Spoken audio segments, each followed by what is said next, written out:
बघा, एका संख्येच्या 1/5 मधून 4 वजा केले असता उत्तर 15.6 येते.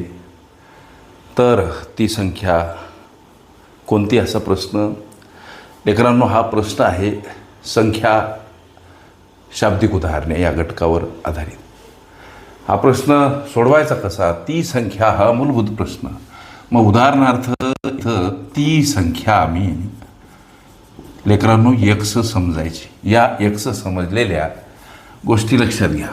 एक्स समजलेल्या या संख्येच्या 1/5 मधून काय वजा केले, 4 वजा केले असता मिळणारं उत्तर 15.6 लेकरांनो.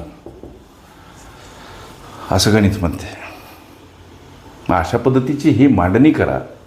एक्स आणि 1 यांचा गुणाकार 1x, एक्स छेदस्थानी 5.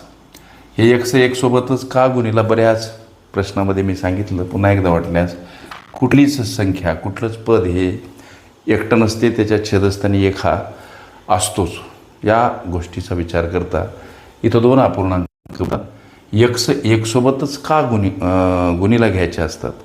तर अपूर्णांकाचा गुणाकार हा अंशाचा छेदाचा होत असतो. पण एक्स 1 यांचा गुणाकार इथं 5 यांचा गुणाकार, छेदस्थानी असलेल्या 1 सोबत 5चा गुणाकार, अंशस्थानी असलेल्या 1 सोबत अंशस्थानी असलेल्या xचा गुणाकार. ओके.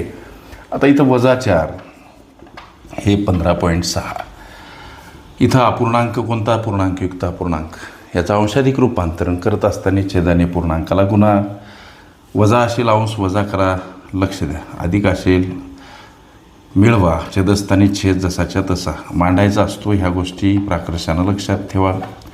x वजा 20. आता या 15.6 कडे जाताना हे 5 गुणिला x वजा 20 हा गुणाकार कसा येईल, तर दशांशचिन्ह नाही असं समजून करा. 5 × 30, 3 5 × 5 25 आणि 3 28, 2 5 1 5 2 7.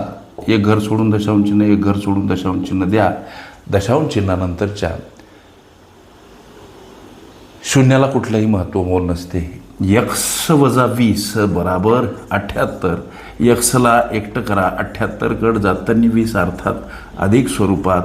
का तर संख्या परस्पर विरुद्ध बाजूनं जाताना लेकरांनो वजा असेल अधिक, अधिक असेल वजा, गुणिला असेल भागिला असेल गुणिला, अंशस्थानी असेल छेदस्थानी असेल अंशस्थानी मांडावी लागते. हे काय गणितीय गुणधर्म पक्के लक्षात ठेवा लेकरांनो.